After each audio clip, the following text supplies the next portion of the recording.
Hello, Acho. Let's read out the question first. A man standing on a rotating table is holding two masses at arm's length.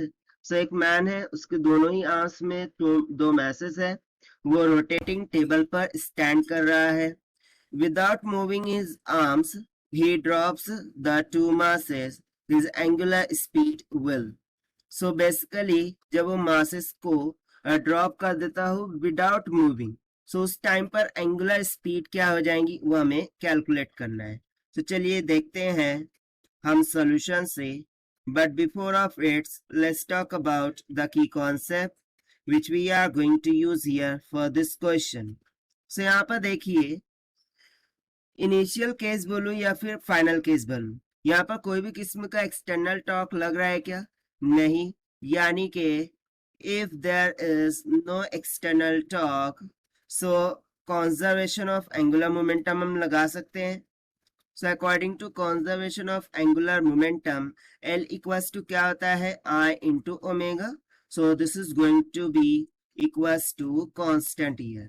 ठीक है, ये क्या होगा? Constant होगा according to conservation of angular momentum. So इसी concept का हम यहाँ पर यूज करने वाले हैं.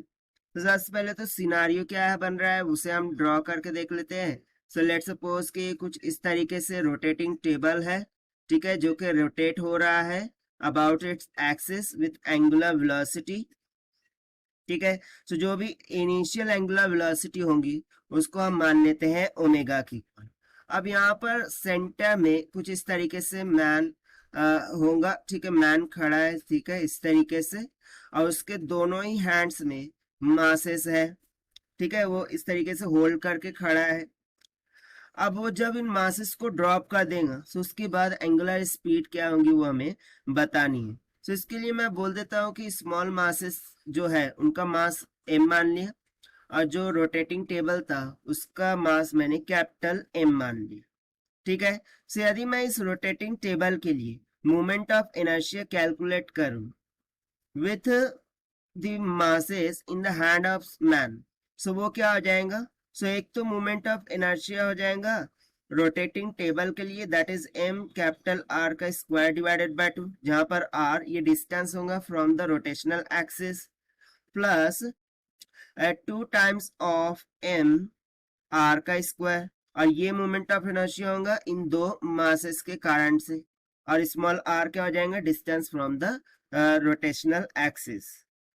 ठीक है, सो ये तो हो गया मोमेंट ऑफ इनर्शिया के बारे में.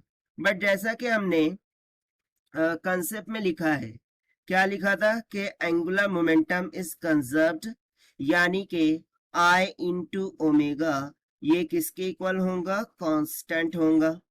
यदि ये कांस्टेंट है तो क्या मैं बोल सकता हूं कि जो एंगुलर वेलोसिटी है is inversely proportional to the moment of inertia. Right, यही थिंक हो रहा है. यहाँ पर मोमेंट ऑफ इनर्शिया क्या है? इसके इनवर्सली प्रोपोर्शनल में है. अब जैसा कि यहाँ पर हमने इसको मान लेते हैं इक्वेशन नंबर 1, सो मैं सिंपली बोल दूंगा कि फ्रॉम इक्वेशन 1 हम देख सकते हैं कि जो मोमेंट ऑफ इनर्शिया है वो क्या हुआ है? इंक्रीज हुआ है. Just because of this two masses, उनके मासेस जो दो मासेस थे मैन के हैंड में, उस कारण से मोमेंट ऑफ इनर्शिया क्या हुआ है? इंक्रीज हुआ है. यदि मोमेंट ऑफ इनर्शिया इंक्रीज होगा तो उसकी जो एंगुलर वेलोसिटी होगी, ठीक है, जिससे वो रोटेट हो रहा है टेबल, वो क्या होगा? डिक्रीज होगा. Weather he drops the masses और कीप द मासेस. ठीक है, सो यहाँ पर सिंपली हमारा आंसर मिल जाता है कि जो एंगुलर वेलोसिटी होंगी वो क्या करेंगी? डिक्रीज करेंगी. That is it is decreases. ठीक है, और यही हो जाता है हमारा required answer for this question, जो कि हमने सॉल्व किया by using the concept of conservation of angular momentum से. Now, if we try to match with the option, so option B will become correct answer for this question. So this is the required solution. I hope you understood well. Best of luck. Thank you.